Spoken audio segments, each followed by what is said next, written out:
Happiness by Guy de Maupassant. It was tea time before the lamps were brought in.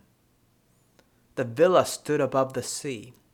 The vanished sun had left the sky all rosy with its passing, dusted with a golden powder, and the Mediterranean, without a wave or ripple, stretching out flat and smooth and shimmering still under the dying day, seemed a vast, polished sheet of metal. To the right, stretching off into the distance, jagged mountains cast their black silhouettes against the fading crimson of the sunset. They were speaking of love, discussing that old subject, saying again the things that have already been said so many times before. The sweet melancholy of twilight slowed their speech, caused a tender emotion to well up in their souls. And this word love, which was heard again and again, now spoken by a strong manly voice, now by a soft woman's voice, seemed to fill the little salon, fluttering through it like a bird, hovering in it like a spirit. Then all of a sudden, someone, staring off into the distance, cried, "Oh, look there! What is that?" Above the sea, at the edge of the horizon, an enormous, indistinct gray mass was emerging. The women had gotten up and were staring uncomprehendingly at this shocking thing they had never seen before. Someone said, "It's Corsica. You can see it 2 or 3 times a year like this, under certain unusual atmospheric conditions when the air becomes perfectly clear and no longer hides it behind the haze that always obscures things in the distance." They could vaguely make out the crests of the peaks.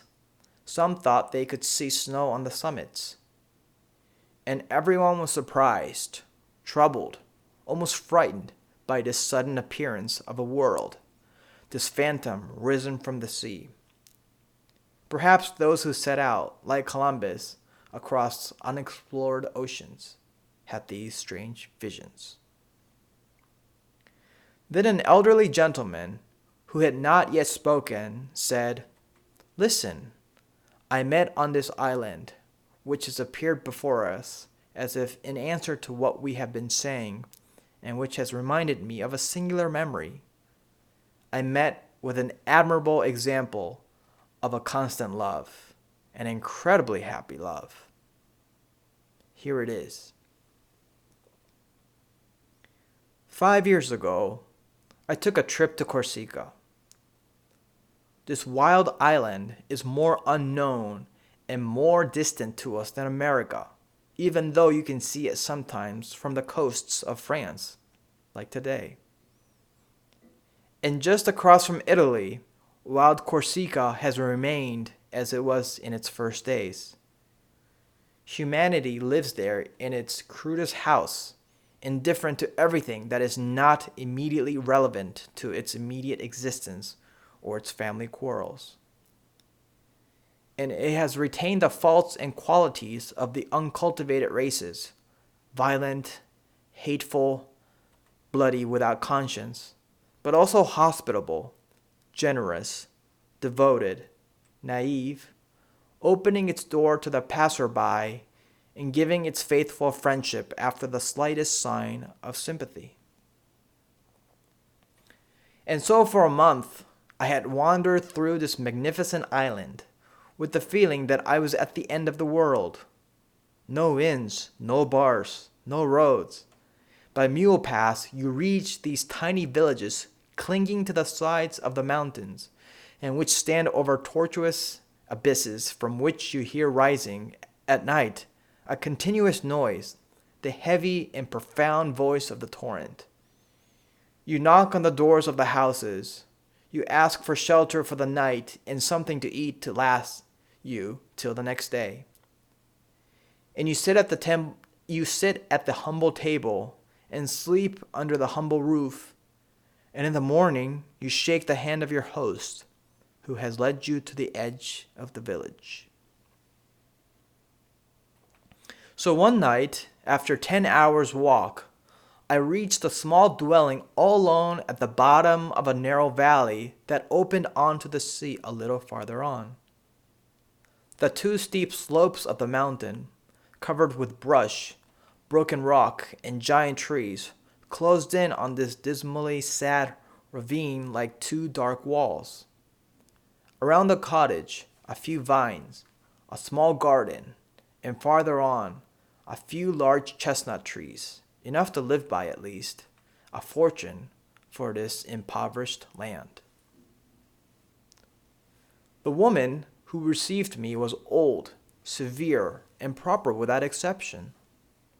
The man, sitting in a cane chair, got up to greet me, then sat down again without saying a word. His companion said to me, "Excuse him, he's deaf now. He's 82 years old." She spoke the French of France. I was surprised. I asked her, "You're not from Corsica?" She answered, "No, we're from the continent, but we have lived here for 50 years now." A feeling of anguish and fear seized me at the thought of those 50 years passed in this dark hole, so far from towns where people live. An old sheepdog wandered in, and we sat down to eat the only dinner dish, a thick soup of potatoes, lard, and cabbage. When the short meal was finished, I went to sit before the door, my heart engulfed by the melancholy of the mournful country, wrapped in that distress which sometimes grips travelers on certain sad evenings in certain desolate places. It seemed that everything was about to end, existence and the universe. I suddenly saw the terrible misery of life, the isolation of everyone, the nothingness of everything, and the black solitude of the heart, deluding itself with dreams until death. The old woman joined me, and tortured by that curiosity that always lives at the bottom of the most resigned souls, asked, "So you come from France?" "Yes, I'm on a pleasure trip." "You're from Paris, perhaps?" "No, I'm from Nancy." It seemed to me that an extraordinary emotion was agitating her. How I saw, or rather sensed this, I don't know. She repeated in a slow voice, "You're from Nancy?" The man appeared in the doorway, impassive, as deaf people are. She said, "Don't pay any attention to him. He can't hear anything." Then after a few seconds, "So you know everyone in Nancy?" "Of course, almost everyone." "The St. Alais family?" "Yes, very well. They were friends of my father's." "What's your name?" I told her my name. She stared at me fixedly, then said, in that low voice of awakening memories, "Yes, yes, I remember well. And the Brismares, what has become of them?" "They're all dead." "Ah, and the Sermonts, you know them?" "Yes, the last one is a general."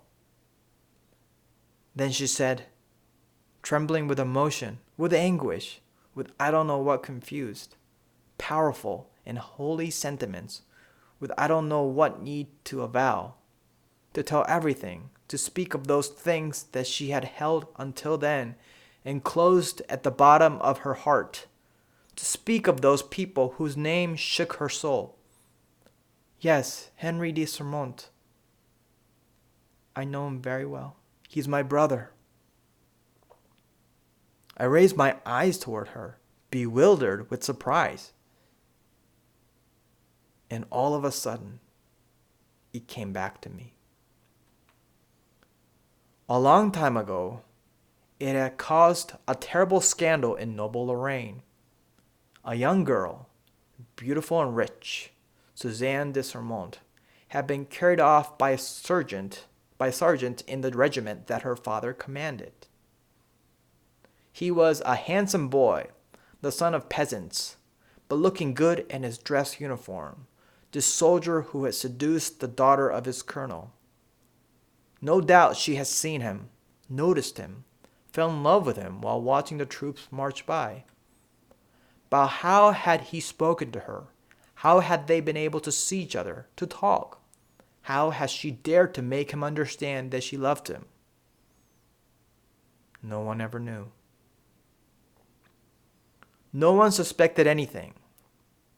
One night, as the soldier had just finished his enlistment, he disappeared with her. They sought for them, but never found them. They never heard from her again, and they considered her dead. And I had found her in that sinister valley. Then I said in my turn, "Yes, I remember well. You are Suzanne." She shook her head yes. Tears fell from her eyes. Then with a glance at the old man sitting immobile on the doorstep of the shack, she told me, "It's him." And I understood that she still loved him, that she still saw him with seduced eyes. I asked, "Have you been happy, at least?" She answered with a voice that came from the heart, "Oh yes, very happy.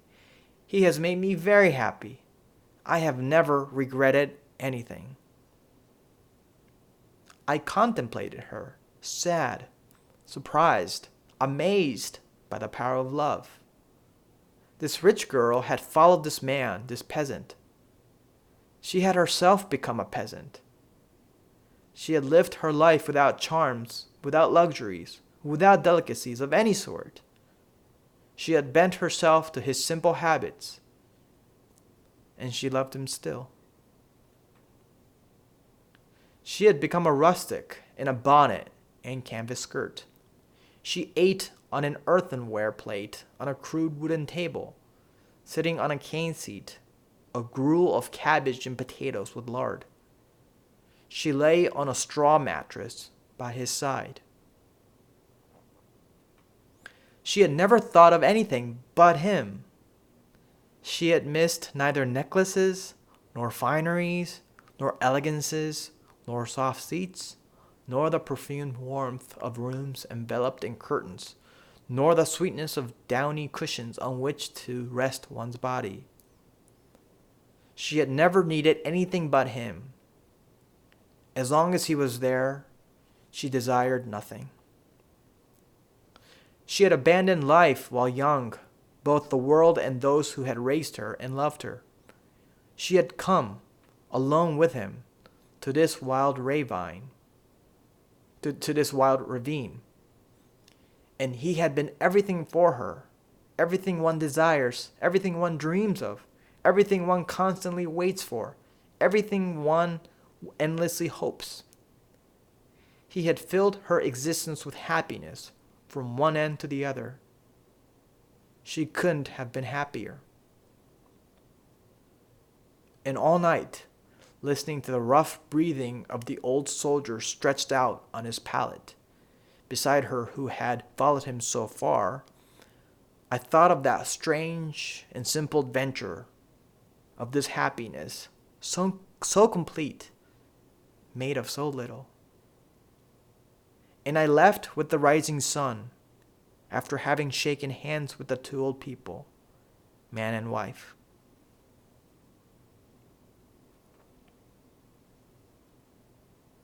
The old man fell silent. A woman said, "All the same, she had an ideal that was too easy, needs that were too primitive, and requirements that were too simple. She was just a fool." Someone else said in a slow voice, "What does that matter? She was happy."